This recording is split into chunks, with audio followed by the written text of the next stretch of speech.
So I will start with you, Justin. One of the comments that you made with regards to the economy and its performance, you're saying that it is going to have over the next few months a very sharp decline. And I think we all can see that. And we all can imagine that that is a natural result from what is happening now. But you've said that there's likely to be, or based on the predictions from S&P and the prediction from the IMF, there's likely to be a sharp increase thereafter. What needs to happen now? What should we all be thinking about or trying to do now? What are the indications of what is actually going to drive that sharp increase? Because unless there's an automatic assumption that somehow everything's going to go back to how it was after about a year or so, there must be some specific steps we all need to be doing in order to get us there. So what should we be doing? Okay, so thanks, Marjorie. In sort of thinking of this crisis and say comparing it to the 2008, for example, financial crisis, I think of this crisis a bit like a really nasty flu. You know, you have a really bad flu and you can't get out of bed, you have diarrhea, you have vomiting, and particularly if you're a male, you're praying to die.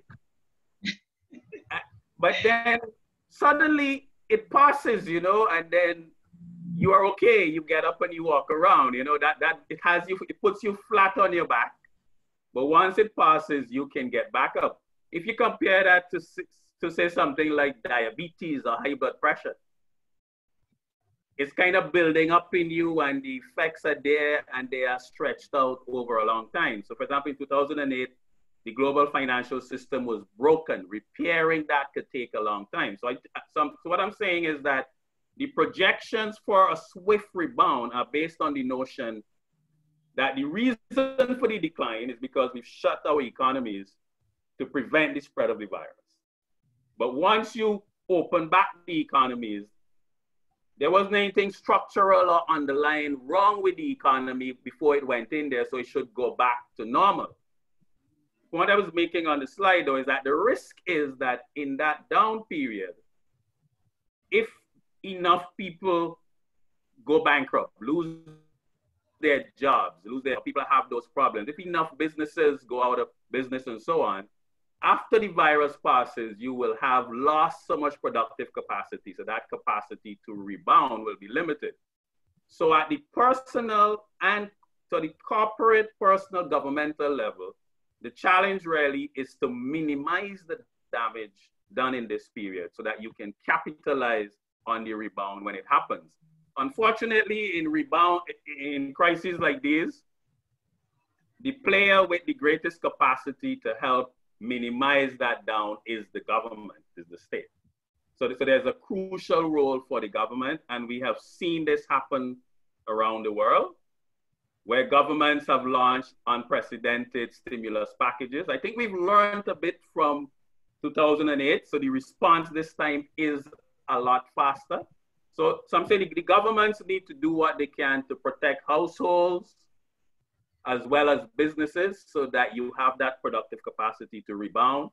Businesses need to do what they can to preserve their productive capacity, and the same thing for the household. So I don't know if that answers your question, or you have something more specific in mind. No, that's fine. That's good. My follow-up to that would be this. What if it is not like a patient who gets the flu and feels really terribly for a few days and then gets back up? What if they are, because there's also an argument out there that perhaps what's happening now is really showing up weaknesses that existed in the economies before the virus. So if that's the case, and it requires more than simply things going back to some level of normal, what does that require? Government can do what it needs to do, of course, to try to mitigate the impact, but what should we, the individuals, be considering, or businesses be considering, that we need to do in order to move perhaps into a new normal, a different way of business and so on? Okay, so what I want to do in response, I want to share my screen again, just because I had Sure. sort of prepared a slide, maybe in anticipating a question like that. Okay, so one is So this is a framework that I got from Harvard Business School in terms of how you might think about it from the corporate level. So different businesses are going to be impacted differently. So in terms of looking at your business and the impact, or even the government thinking about which businesses need targeted assistance, there's some questions you could ask. So let's say tourism and hospitality, which is our breadbasket. Why is that in such a big problem? Are large gatherings essential for that business?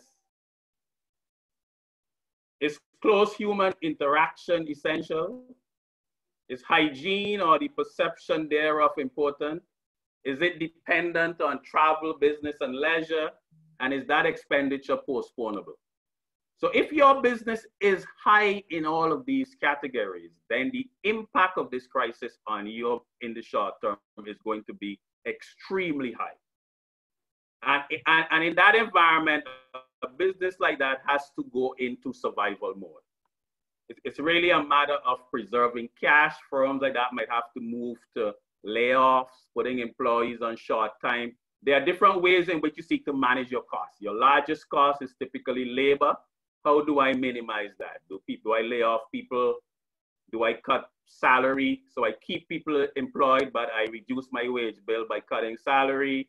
Do I go on short time and use the facilities of the Social Security Fund if there is that? Also, in terms, if you have debts, as Marcia mentioned, you might speak to some of your bankers. Are there any loans that I can postpone, reschedule, restructure the terms, any of my payables? So one of the reasons why we are going to get hit so hard in the short term in the region is that a lot of our businesses are heavily dependent on tourism and hospitality in terms of that flow through the economy. Things like sports, concerts and events, personal services. So again, as Marcia was saying, these are going to impact quite heavily. So this is going to hit across the board. A lot of small business in the Caribbean are really personal services, your hairdressers, your barbers, and so on, where close human interaction is essential, the perception of hygiene. So firms like this are going to be highly impacted, and they have to rapidly move into a survival mode. Now, while you're fighting that survival, we then have to have that innovation. Well, what does post-COVID look like? So there's some very practical questions. And I sort of think of it that in the region right now, we have a problem getting people to stay indoors to fight the virus. As we move past COVID, I think we're going to have almost the reverse problem. How do you convince people to come out and take that risk? How do you, as a hairdresser, in a sense, how do you get people to come back to your hairdressing salon? I mean, I'm having a little beard because I'm not going into the barber. How do you get people into a barber salon? Okay, how do the musicians and others? So how do you begin to imagine the delivery of your service in a post-COVID environment where people are going to be very conscious of the health environment? So one of the terms that is emerging in business circles is this notion of a low-touch economy. That how do I adjust the delivery of my service in a way that I minimize persons' their exposure or threat of exposure to the virus? We've seen, so like what we are doing now and what we've done in the business school, we have sort of moved our services online. Now, not everyone can do that. So in a sense, there are really two dimensions where you have to have an immediate strategy. If your business is heavily impacted, then you really need to move into a survival mode where you are managing cash, which is really trying to minimize your costs and accessing whatever revenue you can get through your doors. But you also then have to be looking at the medium term. Is this a viable business in the new environment? Do I need to shift my skills elsewhere? So I am thinking that taxi drivers, taxi associations across the Caribbean should be having conversations with restaurants and others in terms of providing delivery services, because those are some of the areas that are going to take off as we move to this so-called low-touch economy. Now, there are some businesses that this presents an opportunity or the impact on them is low, and they should now be seeking to scale up and take advantage of that. I don't know if that answers your question, Marjorie. It does. It also suggests that perhaps a lot of where we need to be focusing now is on that kind of innovation and shift that you're talking about, moving away from what our traditional way of doing business, moving into this low touch economy. So we have a question that's coming in from the audience. I see it here, and I got a few of those yesterday. People were sending in questions before. Everybody's concerned because we are such a tourism driven, the region is really all tourism driven. And so there is the question of what exactly is that short-term period? Are we talking about the likely changes so are we looking to have these things be an issue for the next 6 months or the next 16? What really is the period that we are likely to be seeing that kind of impact that you're talking? And so then people need now to start going into those types of short-term responses you're talking about. So in terms of that futuristic look, to some extent, a lot of it is dependent on what happens on the health side. Mm. So the medical experts indicate that we won't have a vaccine maybe for 18 months.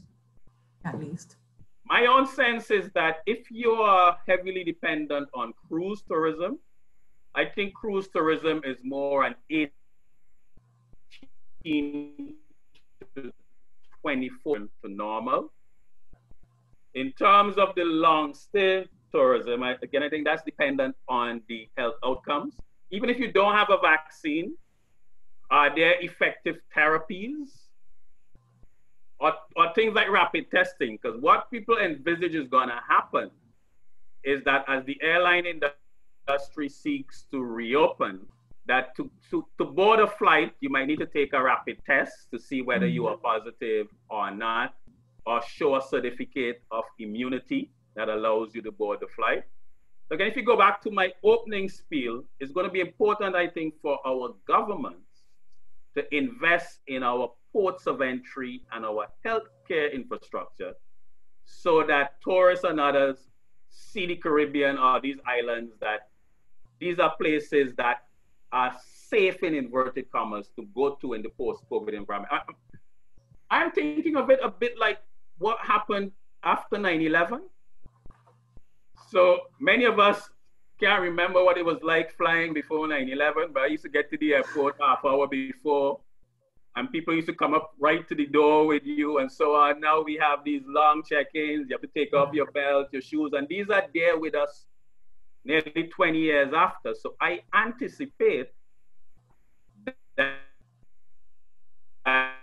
we will have public equivalent of those security measures with us for a while after, because tourism gets a lot of a bad rap in the region, and there are reasons for that to some extent, but tourism, travel and tourism has shown itself to be an extremely resilient industry, and it is quite feasible in a sense, even without a vaccine, as human beings, we might just have to learn to live with that virus of your life until there is a vaccine. So, so then you need to provide as much confidence in the public health environment around your in terms of entering and leaving the country. So I've been looking a lot at what's happening in Wuhan, China, as they seek to reopen. And it's quite a production even going into a school. You know, there are daily temperature tests, you have to wear a mask, etc. So I anticipate that they will be opening up. We won't be back to a new normal, but we have to learn to live with the risk. And who benefits in that risk? Countries, companies that are able to present themselves as manageable risk, that our public health environment makes you as safe as possible. From the government viewpoint, it's quite important that our limited resources in terms of targeting business health, that we don't lose a lot of that hotel capacity. When there's up for a year and a half of our hotels are out of business, and we So the demand side comes back, but now we are short on the supply side. So limited resources, that's one of the sectors that has to be directed to help keep them open, because if a number of them close, they might not open back. Okay. All right. Well, thank you for that response. Now, Marcia, we have quite a number of questions that are coming in with individuals who really want to understand what this means for them. So you started off explaining to us about the high levels of household debt that exist in the Caribbean. And a lot of the questions we're getting, we have, for example, credit card companies are giving relief in terms of when you can pay, should you accept that or not, should you keep paying them? The banks are giving a moratorium on loans, but the interest is still accruing. So what really are some of the things that we should all be thinking about as we try to deal with that high level of debt that many of us have as part of our realities? Yeah, thanks, Marjorie. So the challenge here is that some of us never anticipated that we would have a rainy day. This is something that we've been talking about for many years as personal financial specialists. Please put aside something for the rainy day. And that has not happened. We have not also, as I indicated previously, been managing our debt.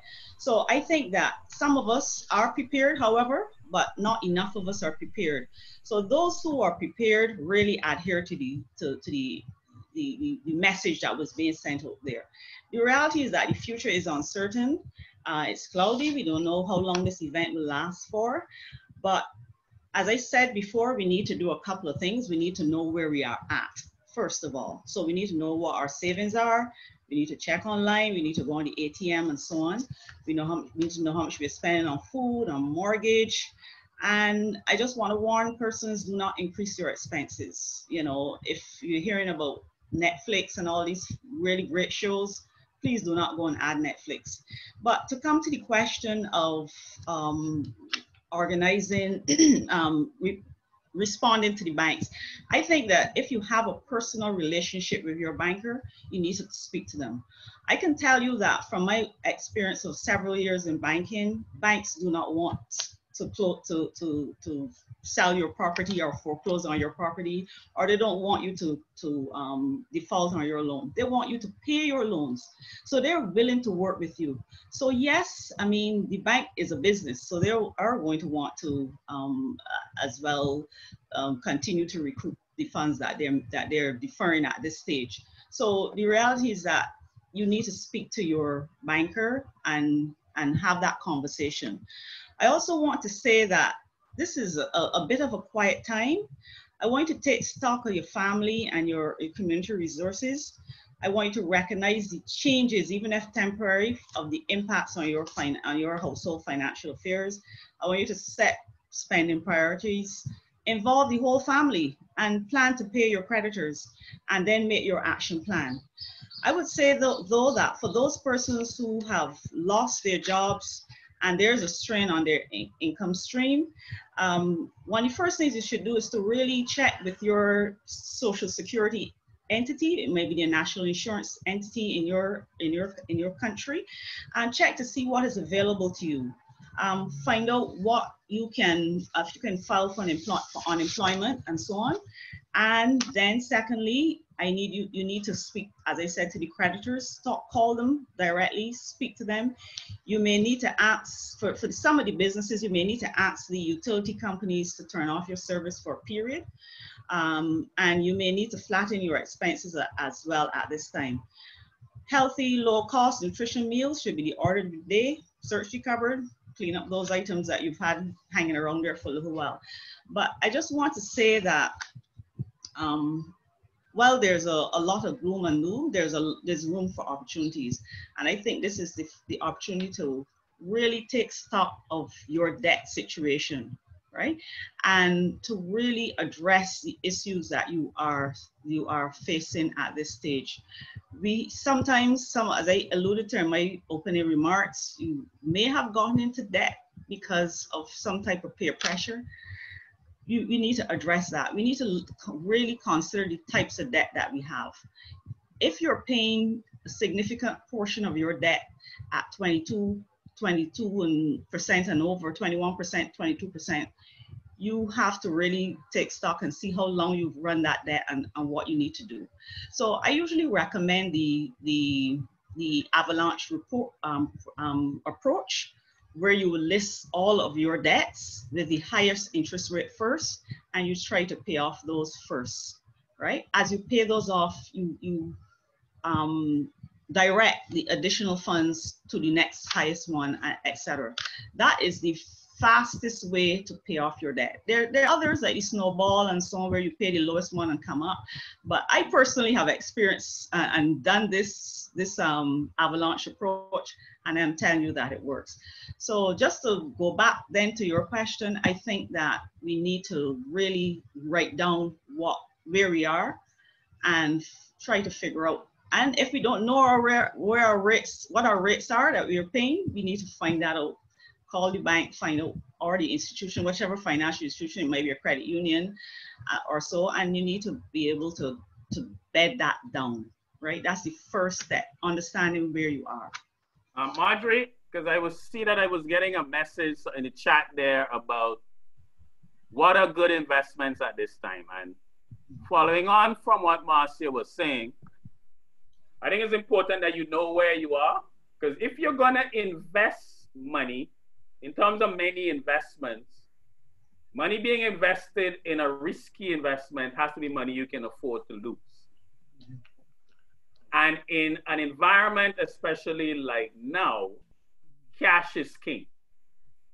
Okay, so in this environment, in terms of investments, where there's a lot of uncertainty about how long this is going to be. Okay, there are a lot of talk. There's a lot of talk about maybe a second wave in the winter. We really don't know how much people have been infected and so on. So there really isn't a lot of data out there that is hard. We saw a study come out of the US yesterday, which suggests that the virus was in the US a lot earlier than people had thought, and a much larger percentage were impacted. So we don't know a lot. So cash and liquidity are very important at this time. Mm-hmm. So in terms of investments, I would suggest that if you have extra cash to invest at this time, then you want to focus first on investments that protect principal, that you have little risk of losing money, and investments that are liquid, that in case this takes a long time. So if there are bank deposits, credit union deposits, money market, mutual funds, and others that offer a higher than average rate of interest, but are quite liquid, those are important. Now, if you are like Marcia and you are very, very liquid and you have quite a bit, this could also be a good time to pick up some assets cheaper. So there's always opportunity in adversity, depending on where you are financially. So there are persons who might be looking at, okay, I've been a 2-car household all along, managing these 2-car payments. Both of us work in the hotel industry, and we also have to be very careful that we appreciate the range of persons who and professions and classes.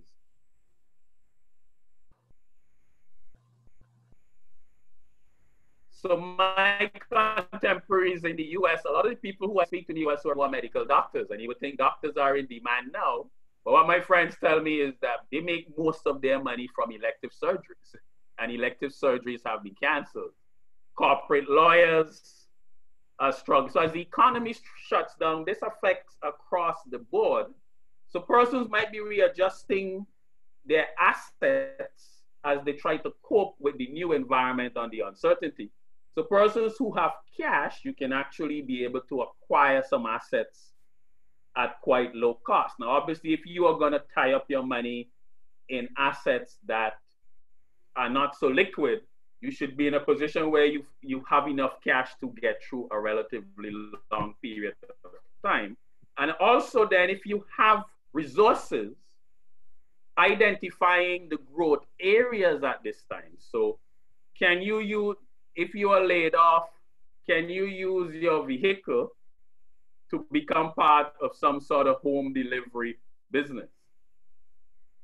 I figured if UV decides that they decide to save some money by cutting me, that I'm going to start offering some lessons online or whatever. So you sort of have to start thinking, well, what assets and skills that I have that allow me to survive in the environment? Because there's a survival element, I think, that has to come to the fore. And it's difficult for a generation that hasn't really, a lot of people haven't really had to deal with survival. But also, how do you use your skills and resources to capitalize on the opportunities that are arising? Okay, thank you. Very good response. Now, Marcia, there is a question from one of our participants. They're saying they've only just started paying a mortgage. Their intention was to start paying twice monthly. They're asking if that's a good approach, or if they should instead take that extra payment and hold on to it and maybe put it into an emergency fund for them moving forward. What would be your suggestion? Yeah, that is a very good question. I think the answer to that is not as straightforward as saying one or the other. The question is, as I said, what is the situation? What is the actual status of that individual? If you already have significant savings along with funds available to pay your mortgage and to take care of yourself for an extended period, yeah, by all means, pay twice monthly on your mortgage. However, if your emergency fund is a little lean and we are in an extended period of decline for maybe at least another 6 months, I would say to just hold on to those funds for emergency purposes and to just service what you need to in terms of the debt, right? And I just want to add here to that, one of the things that I've seen coming out from individuals in general is that we tend to think of our houses as assets, right? But really and truly they're not. They're really a liability if you have borrowed money to acquire them, that is. If you have already paid off in cash, you're fine because it's your asset. But until you've made that final payment on your mortgage, you are still indebted to the bank and it's still a liability. So what I've seen, as I said earlier in my remarks, that the mortgage debt is the highest form of debt held by households generally. And the reality is that it is for a very long extended period. You may pay a mortgage for 10 years. And we've seen clients in tears at the bank because they've been paying this mortgage faithfully for 10 years and then something happens and life happens. I mean, this is one of the events that's happened. I mean, you can become ill, you can lose your job, whatever. The reality is that you have to always remember that it's a liability, and there are lots of costs associated with having a house, not having a mortgage, having a house. So my advice to individuals is to always minimize what you're going to spend or what you have to spend on a mortgage payment per month. Okay, so we need to recognize that as we go forward. If we have excess cash that we can really pay down some of the mortgage, that is fine. If not, I would say preserve your cash for now. And I just want to add one other item here in relation to the investments that Justin spoke to. For those persons who do have excess cash, the banks are not paying some very good rates right now. They're liquid, but they're not really paying you for that. In fact, I would say that you are in probably a little bit of a negative position if you're going to place your funds on the bank. I would say keep some for liquidity purposes, which should really be at least 20% of whatever you're holding at the moment. But if you are a beginner, you can look at mutual funds. You need to contact one of your brokers, and the mutual fund is easy. It's managed, and some of the performances have been really great. So I would say start with the mutual funds. And for those persons in Jamaica, I know Jamaica has a fairly well developed capital market system. There are lots of other opportunities. You have repos and there's some term deposits that you can also place with third-party companies and so on, third-party companies. So I would advise that you really access a broker or access someone within your country who knows about investments and investigate. Now, the stock market is another area. You should look at the stock market. I know Jamaica has performed spectacularly. I mean, a few years ago, it was one of the best performing stock markets in the world. Look at that. Even those persons in Barbados who may not be able to benefit from the Barbados Stock Exchange because we're so illiquid at the moment, you can look at cross-border trading, look at Trinidad, look at Jamaica. So there are still some opportunities, but I would caution you about trying to use too much of your cash too soon. Keep some liquid so that you can respond to this prolonged situation that we're facing at the moment.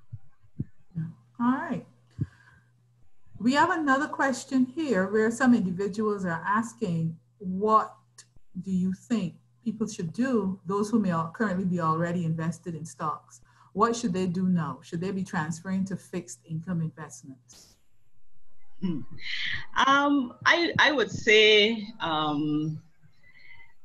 you know, if you were in the US, I would probably say yes, because I mean, the stock market has been extremely volatile in the US, and you know, I think two of the major exchanges were down as much as 30%. I mean, there has been a rebound after the stimulus packages were announced, and furthermore, the fact that the oil prices of our futures are going to be negative has impacted the market significantly. So I gather there's going to be continued volatility in the US and so on. So bonds have been pretty spectacular there. I'm not so sure in the Caribbean if we are seeing the same situation.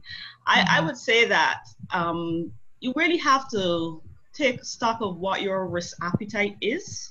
And by that, I mean, are you really able, Justin alluded to, really willing to risk a certain percentage of your funds? And if you really are very conservative, yes, you should probably look at the bonds, recognizing that you're not going to see the level of return that you would see with stocks. But if you are really in a growth phase and you have significant cash available and you really want to go after return, I mean, last year, I mean, the US stock markets, some of them returned over 30%. You had ETFs that were spectacular. So the reality of it is that it really depends on what your risk appetite is. And you have to be honest. There are lots of little quizzes on the internet that you can take to help you determine where you are. If you can afford to lose $1,000 out of $5,000, maybe you are a risk taker and you need to probably buy stocks, and which will outperform bonds in the long run. All right. We have, well, I see there are two people who've raised their hands. I'm going to ask you, if you don't mind, just given the amount of questions that we have here, I'd prefer if you could type the question into the chat or into the Q&A for us, please. Just so we can keep the discussion flowing and trying to respond to more of the questions that are coming in. We have someone, Marcia, who's asking if you could go over again why it is you prefer the debt avalanche method as opposed to debt snowballing method. Yeah, with that method, you can pay off your debts a lot quicker at a lower cost. Remember, if you have credit card debt, especially you're talking about 20% and over, so if you can pay off that debt quickly, it will cost you a lot less. Again, remember, as I gave the example earlier, credit card debt is very expensive debt. So if you have out of your $5,000 in debt, you have maybe $2,000 in credit card debt, you really need to look at that. You really probably need to consolidate some of your debts. If you have two or more sets of debts, you probably need to consolidate. If you're paying an interest rate of more than 10% on any one of them. All right, because with the avalanche method, let me just explain a little further. This is where you will list all of your debts with the debt with the highest interest rate first, all the way down to the lowest. And then you basically concentrate on paying. You will pay the minimums on the others, but you will try to concentrate on paying off the highest debts first. And then you as that is paid off, you pay the next one all the way down. But like I said, if you have significant debt, right, that at the higher level, a debt consolidation loan may be the best prospect. And what I'm being seeing in the market is where some financial institutions are hiring counselors to assist individuals, because the reality is that the banks, especially loans officers, they're not designed to help counsel you about your overall financial situation. So persons are moving, some financial institutions have hired counselors or have recommended counselors for individuals who are going through this, because the reality is that there's some persons who consolidate the debt, and within a 6 months to a year, they're back to the same point. So the reality is that they have not addressed that very fundamental issue with respect to their financial psychology. What is causing them to go ahead and purchase items that are really short term, and so on. So I recommend to individuals that you do not use your credit card. You do not go into debt for unproductive pursuits, I will have to call it. To buy a carnival costume for a day and that sort of stuff. There are people that do that. There are people that borrow money every year, a 1 year loan. I mean, take that 1 year fund, those funds, and educate yourself so you can prepare yourself for the next stage of the economy, right? What, like Justin alluded to, the delivery services have sprouted up, and people are loving it. I would love to. I don't like supermarket shopping, so I would love to be able to access something like that. So I would say that, you know, really the two options here: you can consolidate your debt, or you can really try to work through paying off that debt. But I would say try to avoid getting into debt that isn't for productive purposes. Okay. Yeah. So thank you, Justin. There's a lot of discussion, and we've certainly had a lot of questions on here about it as well. I even had people sending me this question last night before the program. There is a lot of concern about the issue of food security and what we are doing in the region as part of our preparation to address that. The thought is, or the suggestions seem to be, should we be positioning ourselves to do more in agriculture? Should we be investing in agriculture? One of the questions on here asked. Should we also be looking at the technology issues with regards to doing better or becoming more advanced when it comes to food security and agriculture and technology? What are your thoughts on where we are now, and whether we are likely to be moving into taking the real action that's needed to secure the food for the region? Okay, so I'm of the view that agriculture agriculture within Caribbean countries is going to be one of the winners in a post-COVID-19 environment. You know, because experience is a much more powerful teacher than anything else. So we've been talking about food security.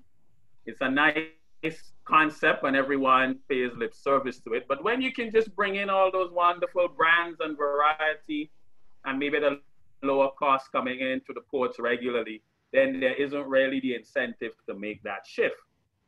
But I think we now have a generation, we now have persons who have had to confront at least the possibility and maybe the likely reality that you may not be able to source food from outside the borders. So this really creates an impetus around agriculture. Now, when I hear the discussion, I still think people are thinking of agriculture as too small. Because if we can develop farms with the technology and agribusiness and so on, then they can provide, then in a sense, these become businesses and they can provide the jobs for the white collar professionals. So maybe sort of think of a hotel as a place that is employing hotel workers, but hotels employ accountants, lawyers, marketing people, they have clerical staff, they employ IT people, and so on. So if we can scale up food production, and I think it's going to be one of the winners from this, as people sort of much more recognize the need for it. But I also just want to put in a plug, because you know, and or are two small words, because sometimes when I hear the discussion, I'm hearing something in terms of an or around tourism. I think we should think of and tourism. I don't think we should sort of say we want to abandon tourism. Okay, we are relatively small countries. Tourism allows us to serve so even farmers sell a lot of their produce to hotels and restaurants that service tourists. So tourists expand the market for our domestic producers. So I would like to see going forward tourism and greater food production, and not necessarily an or.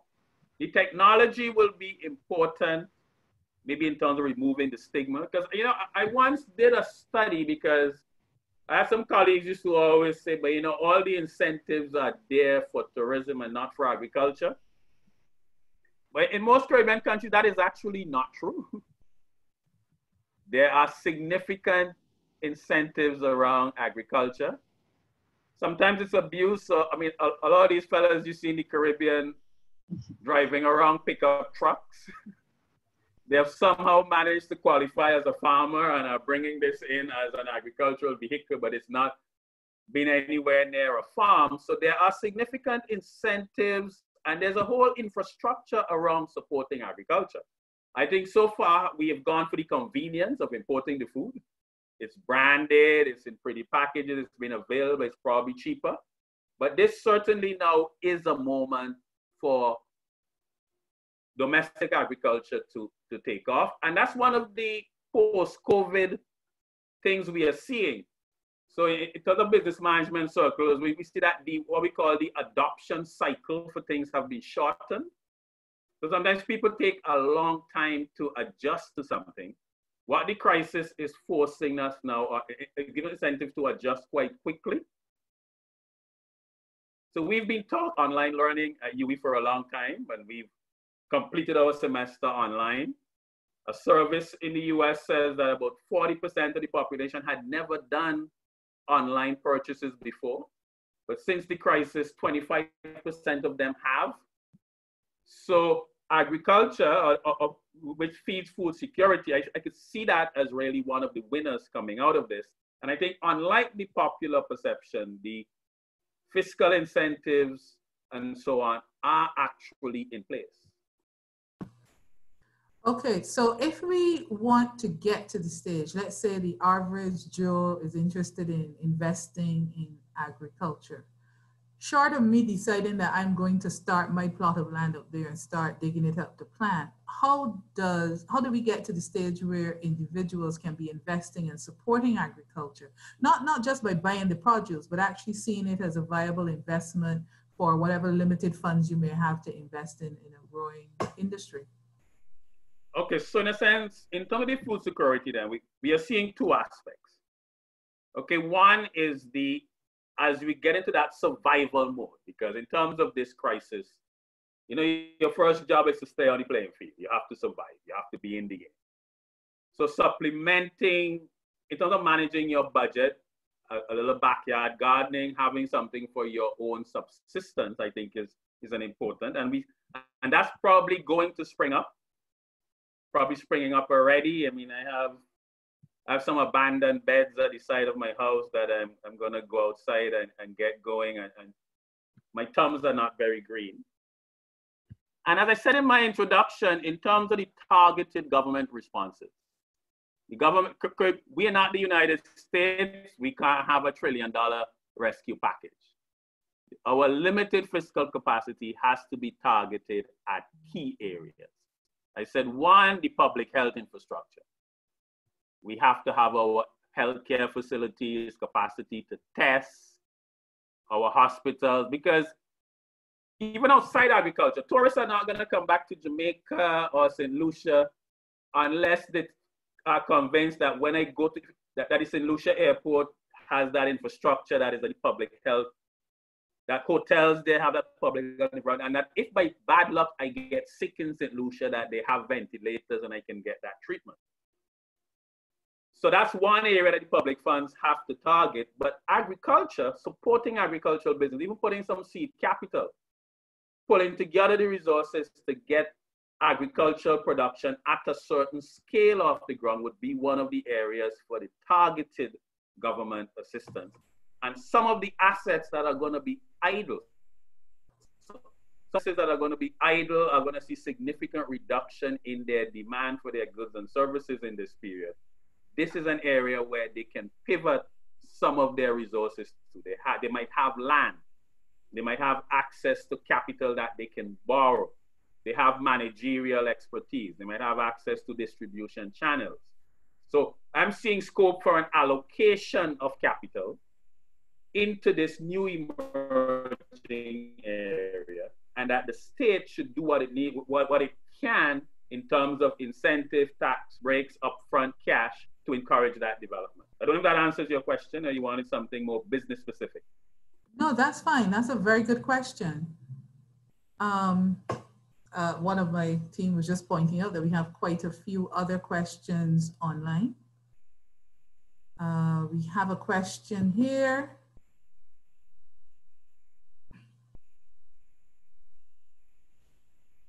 All right. Well, sorry, trying to decide which one of the questions to ask. We have an individual who's asking about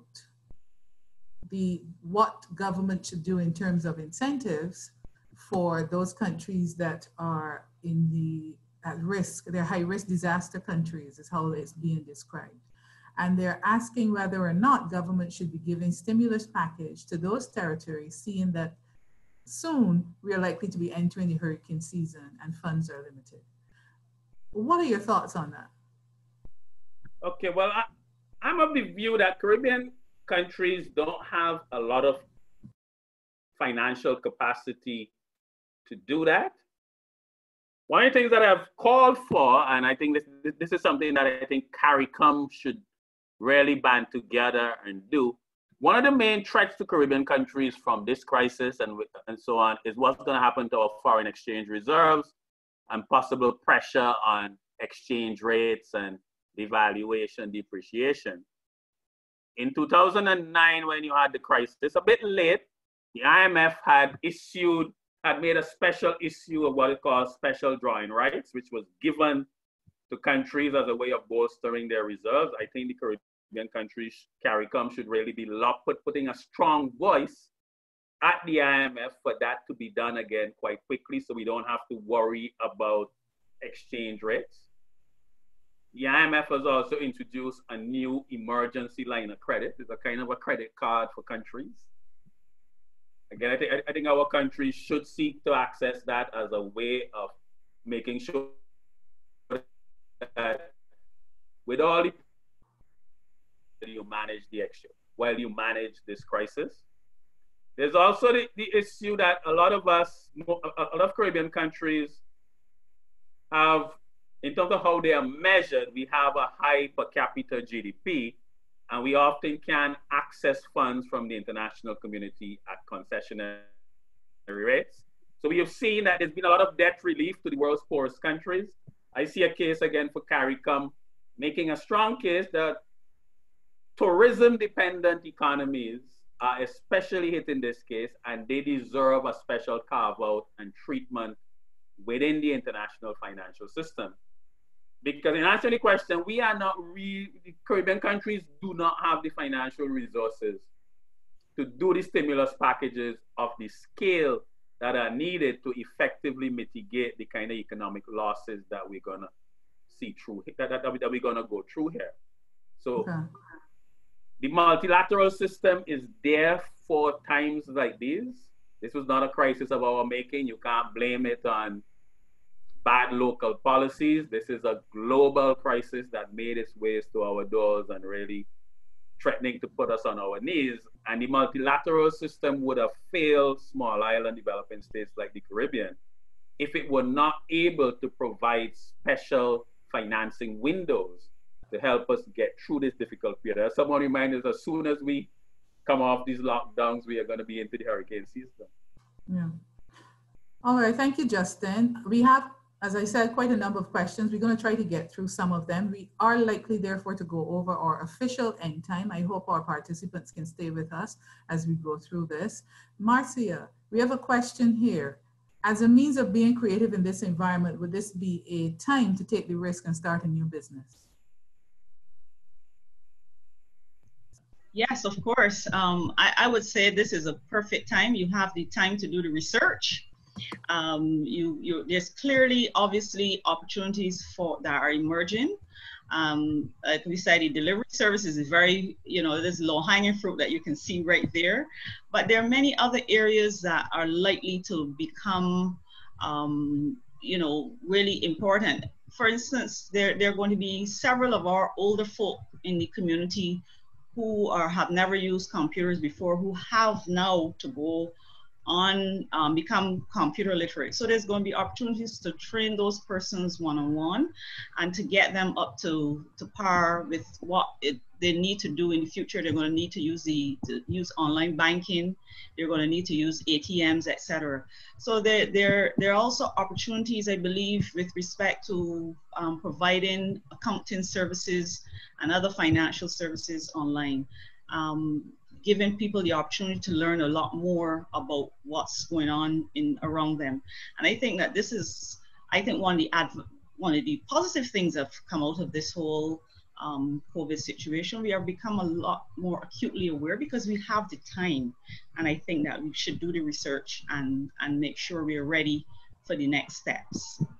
Okay, we have another one. With the advice being given to watch our spending, it is inevitable that persons will prioritize their expenses even after COVID and the lockdowns and so on. How do you propose that this will affect the economic recovery, and particularly what impact will it have on small businesses which are not described as essential at this time? Right, so really and truly, it is going to be a very hard thing to accept, but some of these small businesses are never going to come back, right? It's going to be very difficult to even recapitalize and to get back on your feet unless there's some deliberate government intent and effort in that area. The reality of it, though, is that as far as spending is concerned, we have to look at it on an individual level. Right now, we're not earning like we used to, so we have to really review what we're spending and what we're spending on and how we're spending. I am aware that prices have gone up because obviously the supply chains are going to be impacted because everybody's closed. But there's some little light on the horizon as far as oil prices. So we are not driving at the moment. I guess that's one of the things that have driven oil prices to its knees, really. There's no demand for oil at this point. But the reality is that we really need to look hard at what we're spending on and why we're spending on those items. And if there are items that we don't need, we should take that into the new era. We should take that process into the new era. So we really need to examine, take the time to really, even as I said before, there are a number of common things I've found with persons who are in financial distress. And the reality is that sometimes they don't know what they're spending money on. So you really need to document that and track it. Okay. Justin? Yeah. The question here is, do you think that this current pandemic might lead to another mortgage or financial crisis due to the increase in unemployment in many sectors? And if yes, if the answer is yes, then what advice would you give to financial institutions? Okay, so one of the good things is that because of the 2008 financial crisis and the financial regulatory reform, many financial institutions, if not most, have entered this crisis with significant capital reserves. They've been mandated by the regulators to build up these buffers. So many of them have these buffers, which will enable them to sustain some aspects of this downturn. Now, it's clear that despite that, there are going to be so much, in a sense, there's going to be a lot of corporate and consumer demand for financial institutions to really waive payments, give moratoriums, and so on. And financial institutions, I think, have to manage that quite carefully because of the questions that we raise here, that has been raised here. Because if you are an intermediary, if your customers are withdrawing cash, you're not making new loans, and you're not receiving payments on your outstanding loans, and you're not earning from your investments, then eventually you yourself will run into financial problems. So I think fortunately financial intermediaries have entered this crisis with significant buffers so they can withstand a downturn. However, to minimize the impact, I think institutions need to be quite selective with their moratoriums, etc., in terms of preserving their own financial viability. But I can't see into the future. The future is not knowable. I mean, where I come from in St. Vincent, when you can say you can see the future, we call that obia. But if this downturn lasts long enough, then all kinds of bets are off. Huh? Then we are entered. So that's kind of where I started. That government, our regional governments, and the international institutions, because of the special nature of a government, they need to intervene to ensure to minimize the personal and corporate bankruptcies that are likely to occur in this downturn so that you don't lose that productive capacity. And instead of having a V-shaped recession, you can have an L. You come down, or you sort of have a U.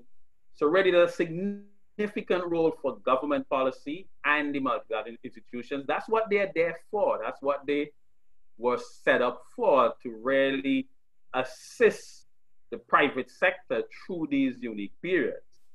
And I want to put in a plug for like some of the IMF programs that the countries have gone through. They are painful, but one of the benefits of these programs is that countries have built up some buffers. So in a way, countries are not that different from the persons Marcia is describing.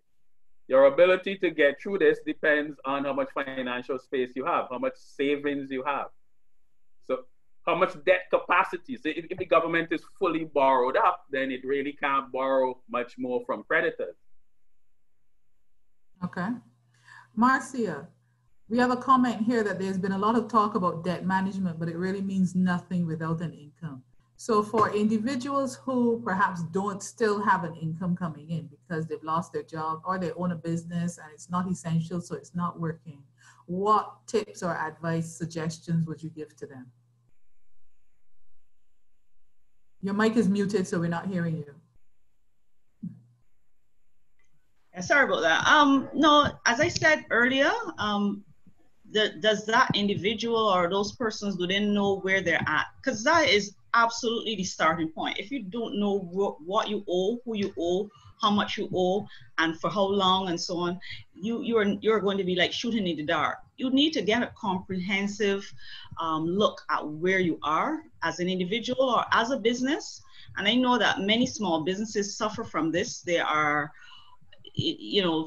out in the front lines working so hard to bring in the funds that they're not always keeping the type of records that they should. But this might be the time to take a stock of where you are, and with a plan, you have to set goals, both individually and for businesses. You need to set some goals, and you need to approach your financial institutions. Like I said before, you may need to consolidate some of your debts, right? Which means that you will end up with a lower payment. Yes, there's no income coming, so you may have to take advantage of the moratorium that's being offered by the banks. And it's 6 months. And we're hoping that this whole situation doesn't continue for more than a 6-month period, because like Justin said, it's going to just be crazy for us. But the reality is that if you are able to make contact with your banking institution with proper information and documentation, then you can approach them with a plan to discuss how you can strategize to work through your debt situation. Okay. And for someone over 50, should they be focusing on saving or saving for retirement or paying off debt? I would say a bit of both. I think it's absolutely critical to get rid of debt if you can. But what you don't want to do is to have it cash strapped. You don't want to be cash strapped to the point where you're not able to buy food. You're not able to fix the plumbing or whatever, you know, emergency that may arise. So you have to have that careful look at where you are, right? And if for example, you have $100,000 and you have debts of $50,000, right? The question is, should you pay off that debt? I would say it depends, right? Mm-hmm. In some cases, it may make sense if you know that you are going to have a resumption of income in a very short period of time. If not, I would say hold off of paying off that debt. See a little bit more clarity as to what will happen in the future, so then you can make better decisions. But I am one for paying down debt, right? But under certain circumstances, and if my income is going to be uncertain, then I would say no, don't do it. Okay. All right. We have a question here. I'm not sure which of you can answer it, but we have someone who's asking, how will this impact the insurance industry when insurance is an essential part of our financial planning and well-being, providing protection for loss of a breadwinner's income, disabilities, and also providing a source of retirement income? Should persons stop paying their insurance policies? No, they should not. The reality is, if you stop paying your insurance policy, you will not be covered. And at this critical time, it's not only about preservation, it's also about, it's not only about survival, it's also about being able to reduce your risks, and insurance is about risks. I would definitely suggest that you continue to pay your insurance premiums, where even if you have to try to negotiate some type of terms, but make sure you pay your insurance. Because if for instance, in terms of medical insurance, if you should, God forbid, contract COVID and there are expenses relating to that, who's going to pay that for you if you're lapsed on your medical insurance? If also, even worse, you pass and your life insurance that you've been paying for the last 25 years lapses, then you realize that is going to place a severe burden on your family. I would say make sure that you pay your insurance. Okay. There's someone here. I would also want to add that maybe financial, okay, so the financial services sector is obviously going to be impacted by the slowdown in the economy. But certainly it is one of the sectors that seems to have the capacity to thrive in a post-COVID-19 environment, in that quite a bit of financial services don't have to be delivered in a face-to-face environment. So I think the financial services sector is one that can continue to thrive once we get past the post-COVID environment. And in terms of insurance, I think interestingly, a lot of the losses from COVID-19 are probably not losses that people have typically insured against. So it's not like a hurricane. So the actual damage in terms of claims on the insurance companies might not actually be that great, because a lot of COVID-19 patients are also end up getting emergency treatment as well. Mm-hmm. So a lot of that is really picked up by the state. So I don't see the financial, aside from the losses from the general macroeconomic downturn, I think the financial services sector is one that can rally through this and can survive quite well in a post-COVID-19 environment. Okay. There's someone saying, I was planning on building this year. Should I postpone it? Or should I move forward in the hopes that building will overall be decreased? Building costs would overall be decreased. What would be your thoughts? Yeah, I would say that postpone it at this point until you have a lot more clarity about what's going to be happening.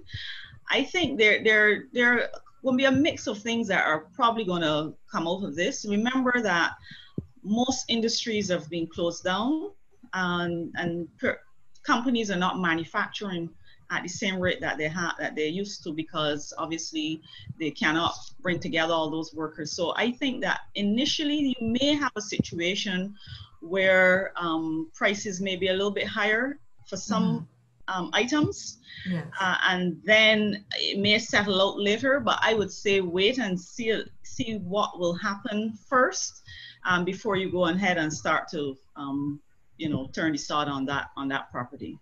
Okay, thank you. And we have a question that has been asked repeatedly. what are your thoughts on the devaluation of the TT dollar? Justin, I'm assuming that's yeah, that's an interesting question. So Trinidad has a floating exchange rate, so yeah. technically it shouldn't devalue. But so Trinidad is in an interesting position where it has the macroeconomic downturn from the shutdown. It is not a tourist-dependent economy, so it should not level, it shouldn't have the travel and tourism fallout of some of its neighbors. But it is an oil-dependent economy, and oil has been through a battering. So on balance, I would say I don't expect a devaluation in TT dollar for a couple of reasons. One, Trinidad has built up significant buffers over the years. There is the Heritage Fund. There are a number of reserve funds that Trinidad has built up. And I think once the economies begin to reopen, however stage, we will see a pickup in the demand for oil.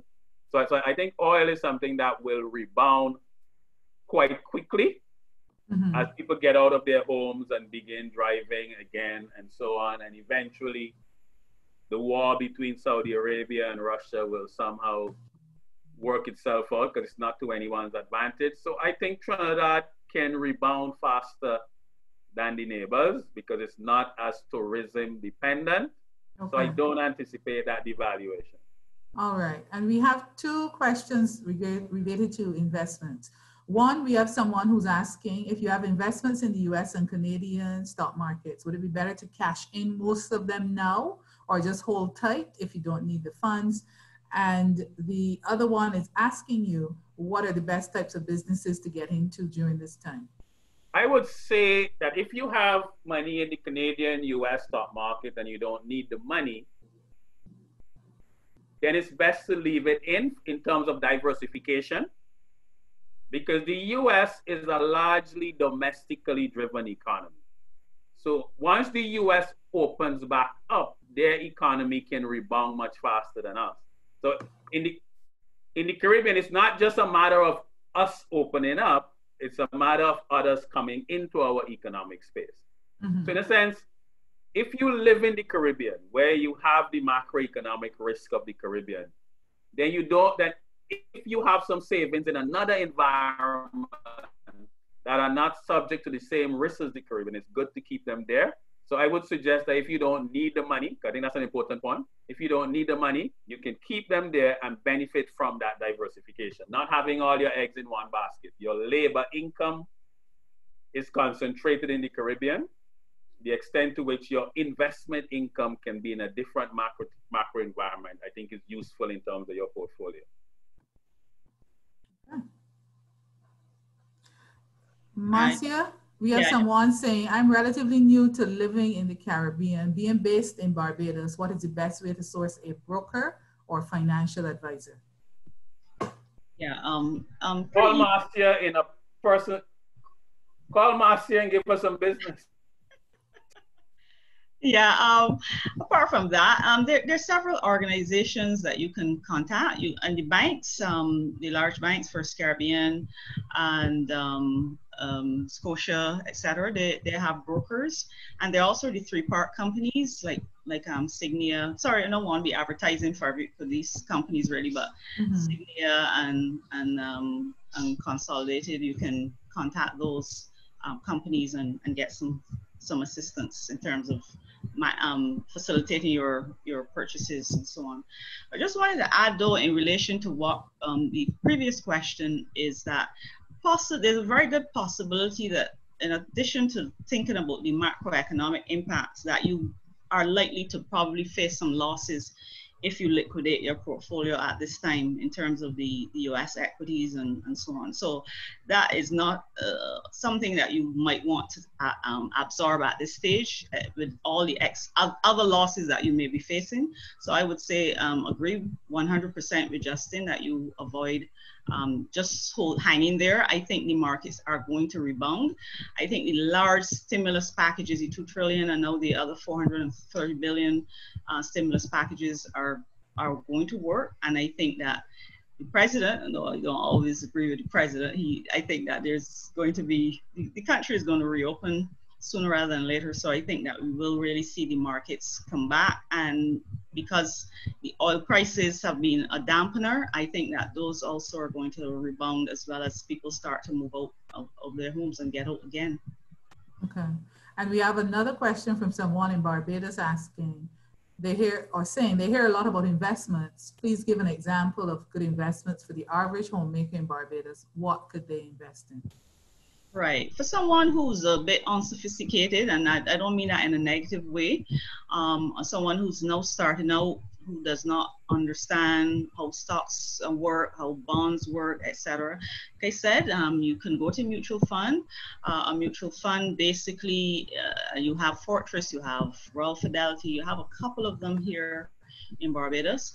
You go to them, and what they do is that they will buy securities, a set of investments for you, and they will manage that on your behalf, and you will benefit, I should say, from a managed product, and you can earn, a return, a decent return. I've been with Fortress for many years, and I have no regrets really. So I would say definitely call those companies and make it very simple for yourself. You buy units in that particular product, and you leave it, and they manage that on your behalf. You don't have to know what's going on in markets necessarily.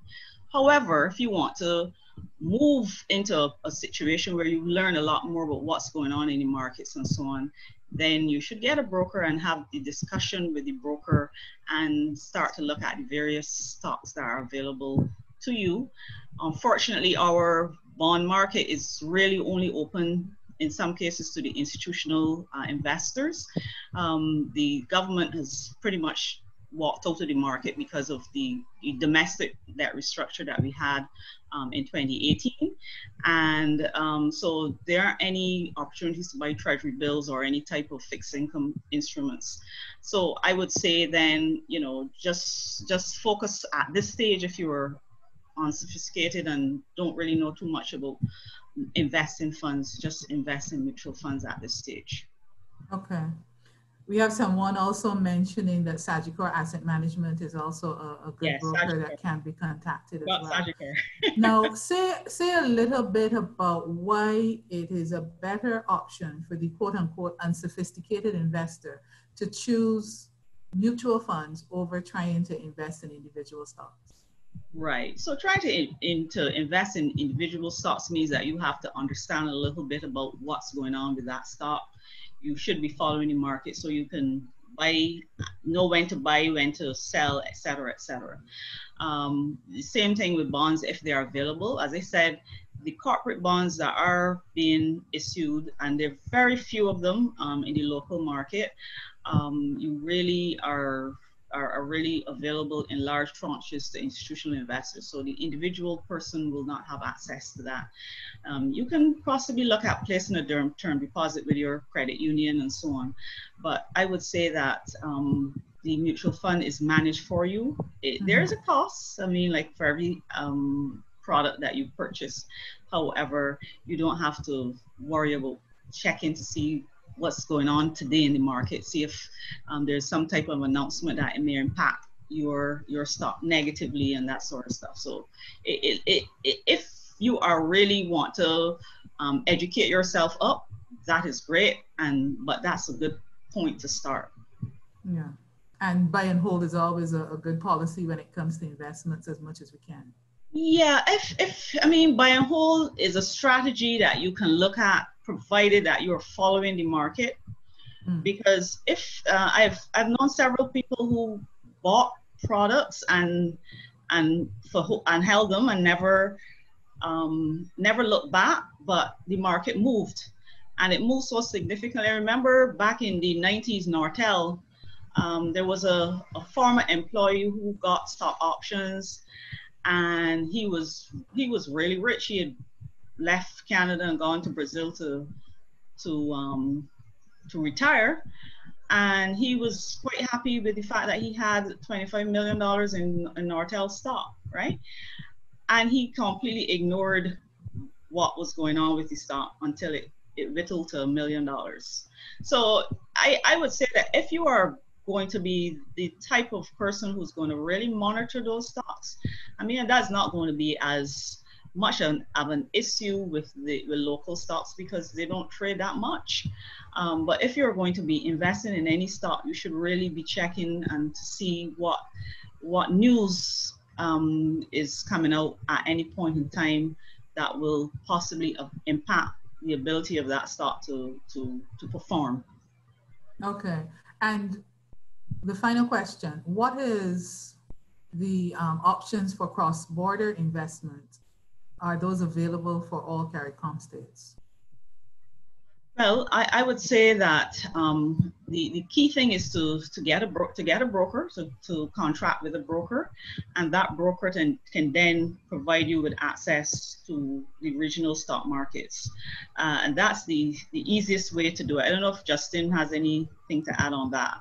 Yeah, I mean, just to support what you were saying. So if you are in St. Lucia, Grenada, Barbados, wherever you are, and you want to access cross-border investment, unless you are someone who is going to work a relatively large amount of money, the best way to access the cross-border is to go through one of your local mutual funds, because that mutual fund is going to invest in going to make investments across the Caribbean and internationally as well. So for the individual investor seeking to get into investing and diversifying their portfolio and getting some higher rates of return, the mutual fund is just a wonderful invention. There isn't really anything else to beat it out there, in the sense that you get diversification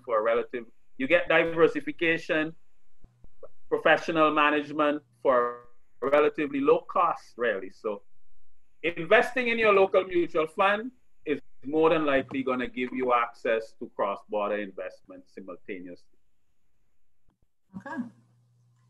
All right. So we've had a very good discussion this morning. It's true there are some questions that we didn't get to address specifically, but I think that we've been able to provide the answers in terms of some of the strategies that we can consider.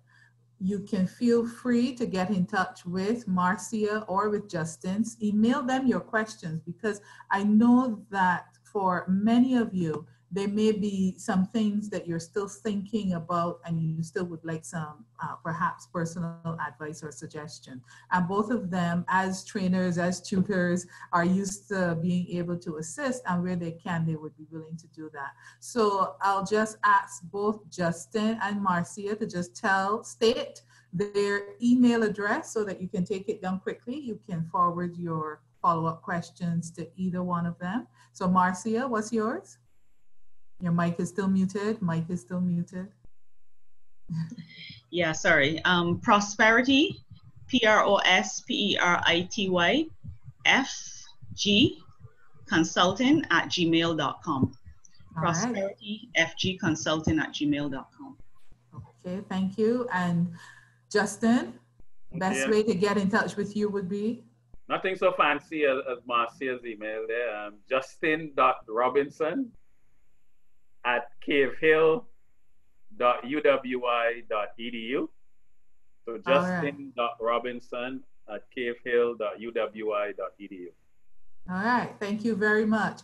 And to let all of our attendees know, this is being recorded and it will be available for you on our social media platforms. It will be available on YouTube in another few days, and it will be recorded and already on Facebook if you want to go straight there to look at anything, because I saw there was a comment where someone stated it was a lot of information, and so they wanted to be able to take time, hear it again, and perhaps try and digest some of it. I'll just ask now each one of our panelists to leave us with some closing comments as we wrap up the session. What perhaps are the few things, key things that you would just like to leave our attendees with? Marcia, we'll start with you, and then Justin. Okay, thank you, Marjorie. Appreciate it, and thank you for all the questions from the viewers. I like to say that this is the time to get your house in order. You need to to track your expenses. You need to prepare a detailed budget for your monthly expenses. Obviously, take into consideration what you're taking in and what you're paying out. And as far as debt is concerned, this is the time to really look hard at your debt, to look at what's been propelling you to spend as you have. And in some cases, you have to pull back. You have to look at what's causing you to spend money in certain areas. The financial psychology of it all is absolutely critical. So in terms of credit cards, pay more than the minimum on your credit cards. Make getting out of debt a priority, and if you can't, then try to consolidate your debts. And finally, I'd like to say that I think that you need to speak to your bankers or your financial institutions and let them know where you are, and you take time to assess your life, where you are now financially and where you want to go. This is the time to plan, set goals, and start to work towards achieving them. All right, thank you very much, Marcia. Justin? Yeah, thanks.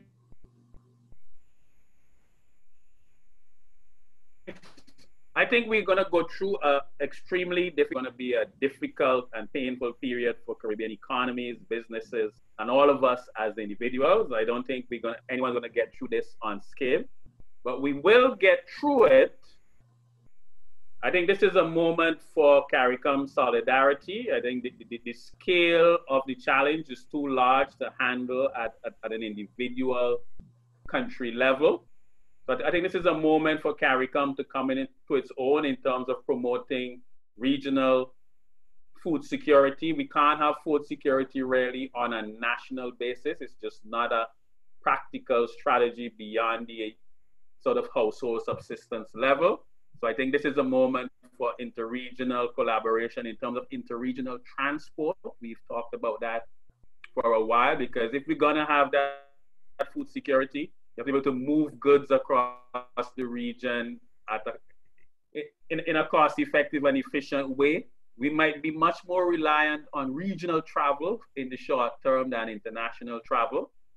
So I think this is going to be this could be an extremely difficult and painful period, and I think we're going to need regional collaboration to get through it. We can get through it. And what emerges at the end is not going to be like where we started. I think this is going to be a shift in the way we live and do business as we learn to live with this virus. All right, thank you very much. So ladies and gentlemen, thank you very much for joining us today, whether it was via Facebook or on our Zoom platform. Our discussion today was on planning now and for the future. It was a discussion about an economic and financial outlook. We had quite a rich discussion in terms of the questions that came forward. And if nothing else, it has proven for us that we are all thinking about what is likely to be the long-term fallout of what's happening now in terms of our lockdown and our disease. We definitely will continue this discussion. You can feel free to come to our social media platforms and post some of your questions there. We will ask our panelists to visit the platform as well and provide responses for you as much as we can. This has been Friday webinars at UWI Business School at Cave Hill. It has been my pleasure to serve you in this way. Please join us again next week. Next week, we are going to be talking about COVID-19, looking at the threats, the impact, and the prospects for the future. I look forward to seeing you then. Enjoy the rest of your day. Thank you.